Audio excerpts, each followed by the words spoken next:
গল্পের শুরুতে আমাদের একটি পরিবারের সাথে পরিচয় করিয়ে দেওয়া হয়। জাস্টিন এবং বেথ তাদের জীবন খুব সুখে কাটাচ্ছিলেন, কিন্তু তারা জানতেন না যে কয়েক মিনিট পরেই তাদের সাথে এমন কিছু ঘটতে চলেছে যা ভাবলেও ভয় লাগে।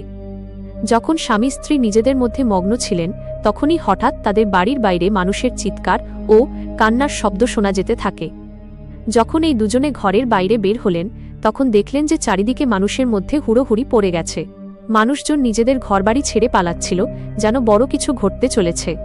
জাস্টিন এবং বেথ দেখলেন যে তাদের প্রতিবেশীরাও আতঙ্কিত হয়ে তাড়াহুড়ো করে ঘর খালি করছে।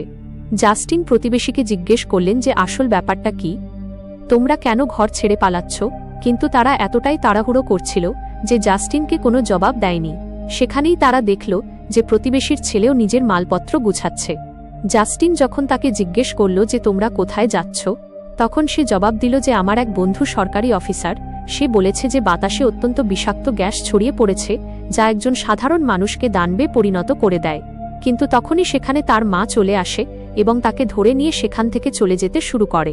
জাস্টিন জানতে চাইল যে আসলে বাচ্চাটি কোন ভাইরাসের কথা বলছে, যার ওপর তার মা বলল যে এখন বলার সময় নেই, নিজের বউ আর মেয়েকে নিয়ে এই শহর থেকে যতটা সম্ভব দূরে চলে যাও। এটি শুনে জাস্টিন এবং বেথ খুব বেশি ঘাবড়ে গেলেন। এরপর জাস্টিন নিজের গাড়ি বের করল। রাস্তায় অনেক জ্যাম ছিল। তারা দেখল যে যারা শহর ছেড়ে পালাচ্ছিল তারা আবার ফিরে আসছে। এটি দেখে তাদের আরও অদ্ভুত লাগল। জাস্টিন এবং তার পরিবার ট্রাফিক জ্যামে ফেঁসে যায় এবং গাড়ি থেকে বাইরে বের হয়। তারা দেখল যে শহর থেকে বাইরে বের হওয়ার একমাত্র রাস্তা পুলিশ বন্ধ করে দিয়েছে। আকাশে এখানে সেখানে হেলিকপ্টার দেখা যেতে লাগল। লোকদের সতর্ক করা হচ্ছিল যে শহরে একটি বিষাক্ত ভাইরাস ছড়িয়ে পড়েছে এবং তোমাদের দ্রুত বাড়িতে ফিরে যাওয়া উচিত। শহর থেকে বাইরে বের হওয়ার বদলে এখন ঘরে থাকার কথা বলা হচ্ছিল। ততক্ষণে হঠাৎ পাশের পাহাড় থেকে একটি বড় পাথর তাদের গাড়ির ওপর এসে পড়ল। এটি দেখে তারা খুব বেশি ভয় পেয়ে গেল। পাহাড় কাঁপতে শুরু করল। তখনই সেই পাহাড়ের পেছন থেকে দুটি সামরিক যুদ্ধ বিমান ফাইটার জেট বেরিয়ে শহরের দিকে এগিয়ে গেল। সেই ফাইটার জেটগুলো পুরো শহরের ওপর বোমা বর্ষণ করতে শুরু করল, যার ফলে পুরো শহর ছাই হয়ে গেল। জাস্টিনের স্ত্রী বেথ সাথে সাথেই বুঝে গেল যে সরকার এবং পুলিশ তাদের সাথে যেটা করছে তা আসলে তাদের সুরক্ষার জন্য নয়। তারা যদি এখনই এখান থেকে না পালায় তবে তাদের খুব খারাপ অবস্থা হবে। এরপর সেই ফাইটার জেটগুলো সেখানে উপস্থিত লোকেদের মারতে শুরু করল। এটি দেখে সবার মধ্যে হাহাকার পড়ে গেল। জাস্টিন বুঝতে পারল যে সরকার তাদের মেরে ফেলতে চায়। সবাই নিজের প্রাণ বাঁচানোর জন্য এখানে সেখানে দৌড়াতে শুরু করল। কিন্তু জাস্টিন ও বেথ বুঝতে পারল যে তারা যেখানেই পালাক না কেন ফাইটার জেটগুলো তাদের মেরেই ফেলবে। তখনই বেথ পেছনে ফিরে পাহাড়ের ওপর একটি স্কুল দেখল এবং তার মনে হল লুকানোর জন্য এই জায়গাটি ভালো হবে। এরপর জাস্টিন, বেথ এবং মেয়ে জয়ীকে নিয়ে স্কুলের দিকে পাহাড় চড়তে শুরু করল।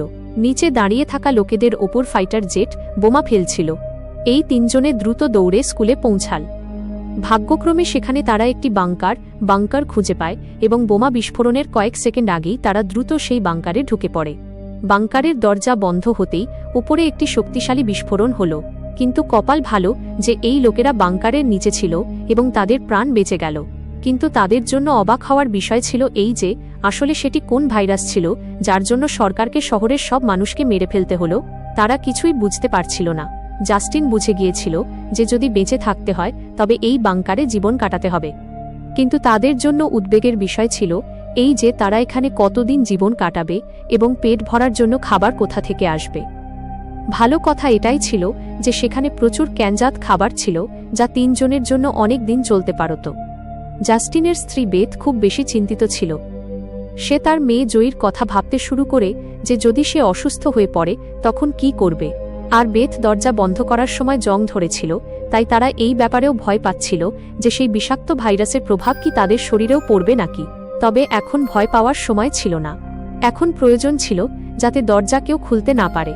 জাস্টিন লোহার শেকল দিয়ে বাংকারের দরজা শক্ত করে বন্ধ করে দিল এবং সিদ্ধান্ত নিল যে তাদের এখানেই লুকিয়ে জীবন কাটাতে হবে।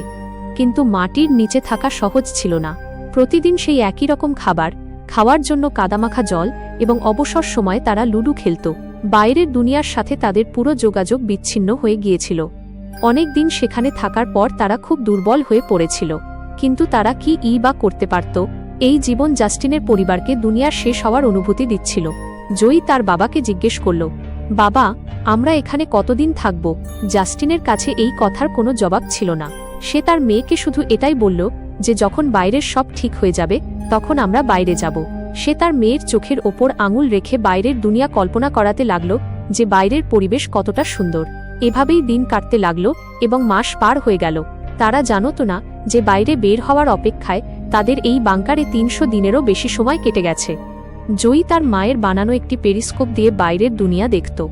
বাইরের চারিদিক দেখে মনে হচ্ছিল যেন পুরো দুনিয়া ধ্বংস হয়ে গেছে। সেখানে কোনো মানুষের চিহ্ন পর্যন্ত ছিল না।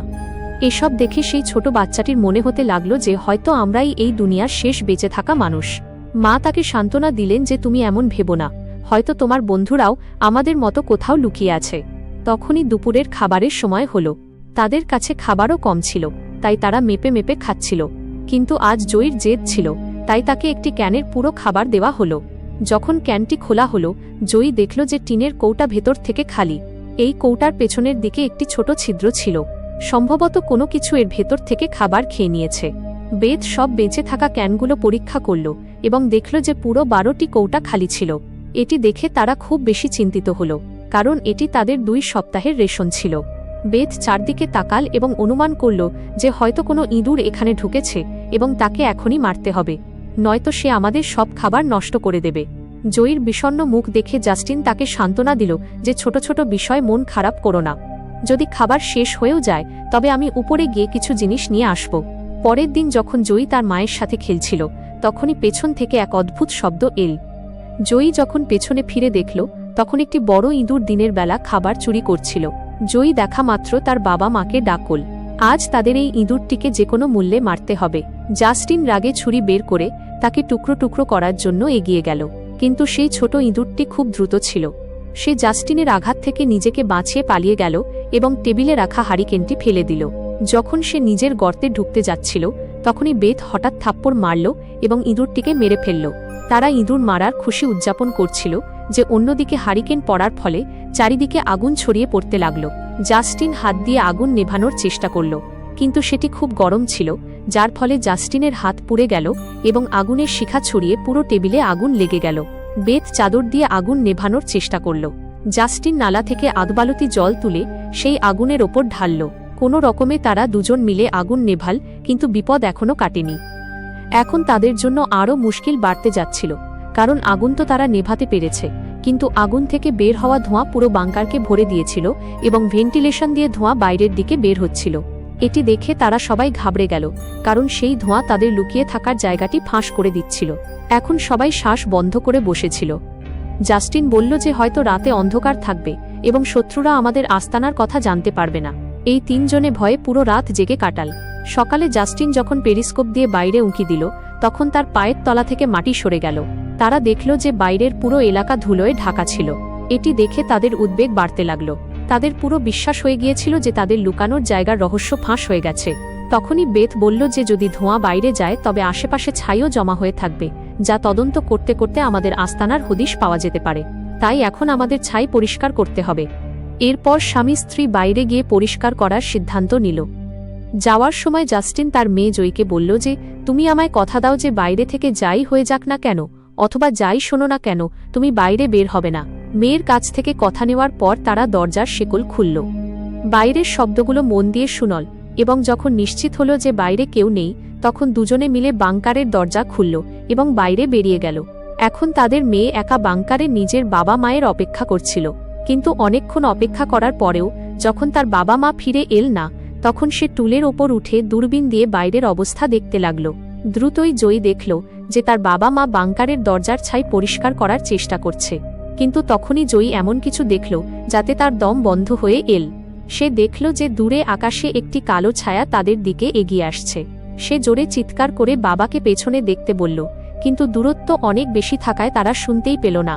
ঘাবড়ে গিয়ে মেয়েটি নিজের দেওয়া কথা ভুলে গেল এবং সিঁড়ি দিয়ে উঠে বাংকার থেকে বাইরে বেরিয়ে এল। বাইরে আসতেই সে বুঝতে পারল যে তার বাবা মা এখন সেখানে নেই। সে অস্থির হয়ে জোরে জোরে বাবা মাকে ডাকতে শুরু করল। তখনই পেছন থেকে হঠাৎ একটি ধাবমান হিরণের দল তার পাশ দিয়ে গেল। যদিও তারা 3 জনই অল্পের জন্য বেঁচে গেল, কিন্তু ভয় আরও বাড়তে লাগল। এই হিরণগুলোর ওভাবে পালানো দেখে জাস্টিন কোনো বিপজ্জনক কিছু আন্দাজ করার চেষ্টা করল। সবার বিপদ আন্দাজ হলো এবং তারা দ্রুত বাংকারের দিকে দৌড়ে ভেতরে ঢুকে গেল। জাস্টিন কাঠের তক্তা দিয়ে বাংকার বন্ধ করল এবং লোহার শিকল দিয়ে তা শক্ত করে বেঁধে ফেলল এবং সবাইকে একদম চুপচাপ থাকতে বলল। তখনই তারা উপর থেকে পায়ের ভারী আওয়াজ শুনল। মনে হচ্ছিল যেন কেউ বাংকারের দরজার ওপর দিয়ে হাঁটছে। তারা তিনজন নিঃশব্দে এক কোণে গিয়ে লুকিয়ে থাকল, যাতে উপরে যে থাকুক সে টের না পায় যে নিচে বাংকারে কেউ আছে। ভয়ের চোটে জয়ী কাঁদতে শুরু করল। বেথ তাকে চুপ করাল এবং বলল যে সব ঠিক হয়ে যাবে। তারা ধীরে ধীরে বাংকারের দরজা থেকে বেশ দূরে চলে এল। তারা বাংকারের দরজা থেকে দূরে সরে যাচ্ছিল, কারণ যদি কেউ উপর থেকে বাংকারের দরজা খুলেও দেয় তবে যাতে তাদের নজর না পড়ে। কিন্তু তখনই জয়ী একটি পুতুল হাতে তুলল, যার সুতো একটি স্ক্রুতে ফেঁসে গিয়েছিল। সেই স্ক্রুটি ধীরে ধীরে ঢিলে হতে লাগল। এটি দেখে জাস্টিন এবং বেথের শ্বাস আটকে গেল, কারণ সেই পুতুলটিতে কান্নার আওয়াজ বের হওয়ার ব্যবস্থা ছিল। তারা কিছু করার আগেই সুতোটি এক ঝটকায় বেরিয়ে গেল এবং সেই মুহূর্তে পুতুলের ভেতর থেকে তীব্র কান্নার আওয়াজ আসতে শুরু করল। জাস্টিন সাথে সাথেই সেই পুতুলটি ছিঁড়ে ফেলল এবং তার ওপর ভারী কিছু চাপা দিয়ে দিল। কিন্তু ততক্ষণে অনেক দেরি হয়ে গেছে। উপরে যে জিনিসটি তাদের পিছু করছিল সেটি তাদের হদিশ পেয়ে গেছে। চারপাশ নিস্তব্ধ হয়ে গেল এবং তারপর ভারী পায়ের আওয়াজ সরাসরি বাংকারের দরজার ওপর গিয়ে থামল। সেই দানবটি তাদের ঠিকানা খুঁজে পেয়ে গেল এবং সেটি খোলার চেষ্টা করতে লাগল। সে বাংকারের ঢাকনা জোরে টানছিল এবং শেকল দিয়ে বন্ধ থাকা সত্ত্বেও কম্পন পরিষ্কার অনুভব করা যাচ্ছিল। সেই দানব বুঝে গিয়েছিল যে নিচে কেউ নিশ্চয়ই আছে। দরজাটি শেকল দিয়ে বন্ধ ছিল, কিন্তু সেই দানবের ভয়াবহ শক্তির সামনে সেগুলো একটি একটি করে ছিঁড়তে লাগল। এটি দেখে জাস্টিন বুঝে গেল যে তারা আর বেশি সময় টিকতে পারবে না। তাই সে দ্রুত দরজার কাছে গেল এবং ফাইটার পাম্প দিয়ে দরজা আটকানোর চেষ্টা করতে লাগল। এখানে বেথও সাহস দেখাল এবং দরজায় নিজের শরীরের ওজন দিয়ে চেপে ধরল, কিন্তু তবুও লোহার ঢাকনাটি ধীরে ধীরে খুলতে লাগল। তখনই দরজার ফাঁক দিয়ে একটি দানবীয় মুখ সামনে এল, যার চোখ বাল্বের মতো জ্বলছিল, যেন তাদের মৃত্যু তাদের দিকে তাকিয়ে আছে। জাস্টিন কোনো কিছু না ভেবে পাইপ দিয়ে তার ওপর হামলা করল, যাতে দানবটি পেছনে পড়ে গেল। জাস্টিন দ্রুত সেই পাইপটি দরজার খাঁজে আটকে দিল এবং সেই জিনিসটি সেখান থেকে সরে গেল। কিন্তু বাংকারটি তখনও ভীষণভাবে কাঁপছিল। সে কখনো ভাবতেও পারেনি যে বাইরের দুনিয়ায় শুধু নির্দয় সৈনিকই নেই, বরং রাক্ষসও ঘুরে বেড়াচ্ছে। জাস্টিন হতাশ হয়ে সিঁড়ির কাছে বসে পড়ল, কারণ তাদের ঠিকানা ফাঁস হয়ে গিয়েছিল। এখন যে কোনো মুহূর্তে তাদের ওপর হামলা হতে পারত, এবং তারা এটাও বুঝতে পেরেছিল যে এবার তো একজন ছিল, কিন্তু পরের বার যখন তারা আসবে তখন তাদের সংখ্যা অনেক বেশি হবে এবং তারা বাঁচতে পারবে না। কিছুক্ষণ পর হঠাৎ আলমারি নড়তে শুরু করল। জাস্টিন এবং বেথ বুঝতে পারল যে সে তার বাকি সাথীদেরও ডেকে নিয়েছে। অনেক পায়ের আওয়াজ শোনা যেতে লাগল। অনেক দানব বাংকারের দরজার ওপর একত্রিত হল। তাদের ভয়ে নিচে জাস্টিন, বেথ এবং জয়ী কাঁপছিল। তখনই তারা হঠাৎ এক শক্তিশালী হামলা শুরু করল। এবার দরজায় আক্রমণের তীব্রতা আগের চেয়ে অনেক বেশি ছিল। শক্তিশালী লোহার দরজা ভেঙে নিচে পড়ে গেল এবং বাংকারের দরজায় দানবীয় হাতগুলো দেখা দিতে লাগল। ভয়ে তারা পেছনের দিকে পালাতে লাগল, কিন্তু সেই রাক্ষসগুলোও তাদের পিছু নিতে থাকল। বেথ তেলের ল্যাম্পটি ছুঁড়ে মারল এবং তাদের নিজেদের মাঝে পর্দার সাহায্যে আগুন ধরিয়ে দিল এবং আলমারি দিয়ে রাস্তা আটকে দিল। তারা সবাই দ্রুত বাংকারের ভেতরের দিকে পালাতে লাগল, কিন্তু তারা জানত যে এটি তাদের বেশিক্ষণ আটকাতে পারবে না। তাদের কাছে এখন বাঁচার কোনো রাস্তা ছিল না। তখনই মেয়েটি ভেন্টিলেশন দেখতে পেল, যা বাইরের দিকে খুলত। জাস্টিন ঢাকনা ভেঙে নিজের স্ত্রী ও মেয়েকে বাইরে ঠেলে দিল, কিন্তু নিজে বের হওয়ার চেষ্টা করার সময় আটকে গেল। অন্যদিকে রাক্ষসগুলো এগিয়ে আসছিল।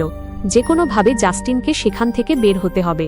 সে অন্য কোনো রাস্তা দেখতে পেল না, তাই নিজের কাঁধের হাড় নিজেই ভেঙে ফেলল, যাতে সে যন্ত্রণায় চিৎকার করে উঠল এবং কষ্টে নিজেকে সামলে নিয়ে ভেন্টিলেশনে ঢুকে পড়ল। বেথ সময় নষ্ট না করে জাস্টিনকে বাইরে টানতে লাগল, কিন্তু বাইরে বের হওয়ার আগেই একটি বিশাল হাত এসে জাস্টিনের পা ধরে ফেলল। জাস্টিন বুঝে গেল যে তার বাঁচা অসম্ভব। এখন আর বাইরে বের হওয়ার উপায় ছিল না। জাস্টিন তার স্ত্রীর চোখে চোখ রেখে বলল যে যাই হয়ে যাক, জয়ীকে কিছু হতে দিও না। এবং পরের মুহূর্তেই সেই রাক্ষসটি তাকে বাংকারে টেনে নিয়ে যায়। কিন্তু জাস্টিন বাংকারে রাক্ষস দেখে ভয় পাওয়ার বদলে তাদের বলল যে দেখি তোমাদের কত শক্তি। বেথ এবং জয়ী নিচে দেখল তো ভেতর থেকে গুলির আওয়াজ আসছিল। বেথ বুঝতে পারল যে তার স্বামী তাদের পালানোর সময় দেওয়ার জন্য লড়াই করছে। সে ব্যথার মধ্যেও নিজের মেয়েকে নিয়ে সেখান থেকে বেরিয়ে পড়ল এবং রাক্ষসদের থেকে বাঁচতে অনেক দূরে চলে এল। কিন্তু পালাতে পালাতে তারা অবাক হয়ে গেল। তারা দেখল যে জঙ্গলটি বাইরের দুনিয়া পর্যন্ত ছিল, সেখানে এখন উঁচু দেয়াল দাঁড়িয়ে আছে। অর্থাৎ এই শহর থেকে আর কেউ বাইরে বের হতে পারবে না। তখনই সেখানে একটি হেলিকপ্টার উড়ে এল। বেথ যখন পেছনে ফিরে দেখল সেটি একটি আর্মি হেলিকপ্টার ছিল। সেই হেলিকপ্টারটি দ্রুত তাদের কাছে গিয়ে তাদের ওপর উজ্জ্বল স্পটলাইট ফেলল। তারা দুজনে সেখান থেকে পালানোর আগেই ওপর থেকে একটি বড় জাল ফেলা হলো, যাতে তারা ফেঁসে গেল। তারা দুজনে জালের ভেতর থেকে নিজেদের ছাড়ানোর চেষ্টা করতে লাগল, কিন্তু জালটি তাদের শক্ত করে আটকে নিয়েছিল। বেথ জালের ফাঁক দিয়ে দেখল যে কিছু হলুদ চোখের মানুষ তাদের কাছে আসছে। তখনই এখানে গল্পের মোড় ঘুরে গেল। বেথ এবং জয়ী, যাদের বন্দুকধারী হলুদ চোখের রাক্ষস ভাবছিল, তারা আসলে কোনো এলিয়েন বা রাক্ষস নয়, বরং তারা ছিল মিলিটারির সৈনিক, যারা গ্যাস মাস্ক এবং নাইট ভিশন গগলস পরেছিল। মাস্কের লাইটই তাদের অন্য দুনিয়ার প্রাণীর মতো দেখাচ্ছিল। কিন্তু প্রশ্ন আসত যে কেন এই মানুষেরা তাদের শত্রু হয়ে উঠেছে। বেথ এবং জয়ী যখন সৈনিকদের নিয়ন্ত্রণে ছিল, তখন একজন সৈনিক একটি সিরিঞ্জ বের করে দুজনের গলায় ঢুকিয়ে দিল। যখন তাদের রক্ত পরীক্ষা করা হলো, তখন জানা গেল যে এই দুজনেই সেই বিষাক্ত ভাইরাসে আক্রান্ত, যার মানে এই দুজনেই পৃথিবীর জন্য বিপদ এবং তাদের মেরে ফেলা হবে। আসলে যখন এই ভাইরাস ছড়িয়েছিল, তখনই এই শহরের অনেক লোক এর কবলে পড়েছিল। এই ভাইরাস বাতাস দিয়ে ছড়াত এবং একজন থেকে অন্যজনে খুব দ্রুত যেত। আক্রান্ত ব্যক্তি নিজেও জানত না যে সে অসুস্থ এবং সরকারের কাছে এই ভাইরাসের কোনো অ্যান্টিডোট ছিল না। আক্রান্তদের মেরে ফেলা ছাড়া সরকারের কাছে কোনো পথ ছিল না। বেথ কাকুতি মিনতি করল যে আমার বাচ্চাকে ছেড়ে দাও। যখন সে দেখল সৈনিকরা তার ছোট মেয়েটিকেও ছাড়বে না, তখন সে পুরোপুরি বদলে গেল। তার মুখে কালো দাগ ফুটে উঠল, কিন্তু সে কিছু করার আগেই সৈনিকের ঘাড়ে রক্তের ফোয়ারা ছুটে এল। সে অন্য কেউ নয়, বরং মৃত্যুপুরী থেকে ফিরে আসা জাস্টিন ছিল। বাংকারে জাস্টিন মারা যায়নি, বরং নিজের ওপর নিয়ন্ত্রণ হারিয়ে সে দানবে পরিণত হয়ে সব সৈনিককে মারতে শুরু করল। সে খুব বেশি রাগে ছিল, মুখে কালো দাগ, চোখ রাগে লাল এবং শরীরের শক্তি অনেক গুণ বেড়ে গিয়েছিল। পরিষ্কার দেখা যাচ্ছিল যে এটি আগের জাস্টিন নয়, বরং এটি একটি রাক্ষসের রূপ। সে সৈনিকদের ওপর ঝাঁপিয়ে পড়ে তাদের মারতে লাগল, কিন্তু সে আগ্নেয়াস্ত্রের গুলি আটকাতে পারল না এবং মাটিতে পড়ে গেল। সৈনিকরা বেথ এবং জয়ীর দিকে এগোলে তারা দুজন পালিয়ে গেল। সৈনিকরা তাদের খুঁজতে লাগল, কিন্তু তাদের ধারণা ছিল না যে বেথ নিজেও এখন একটি রাক্ষসের রূপে বদলে গেছে। সে জয়ীকে একটি গাড়ির ভেতর রাখল এবং নিজের সৈনিকদের সাথে লড়াই করতে লাগল। সে অনেক সৈনিককে মেরে ফেলল এবং নিজেও গুলি খেয়ে গাড়ির ছাদে পড়ে গেল। শেষে লুকিয়ে থাকা জয়ী এসব দেখে ফেলল। বাবা মায়ের অবস্থা দেখে সেও নিয়ন্ত্রণ হারিয়ে ফেলল। এক লাফে একটি সৈনিকের ওপর পড়ে তার মাস্ক ভেঙে দিল এবং তাকে মারতে যাচ্ছিল। এমন সময় বেথ তাকে থামিয়ে দিল। সে চায় না তার মেয়েও একটি পিশাচে পরিণত হোক। বেথ তাকে শান্ত করল। ধীরে ধীরে মেয়েটির শিরার কালো দাগগুলো উধাও হয়ে গেল এবং সে আবার মানুষে বদলে গেল। কিন্তু সৈনিকের ভাগ্য ভালো ছিল না, তার মাস্ক ভেঙে গিয়েছিল এবং সে ধীরে ধীরে ভাইরাসে আক্রান্ত হচ্ছিল।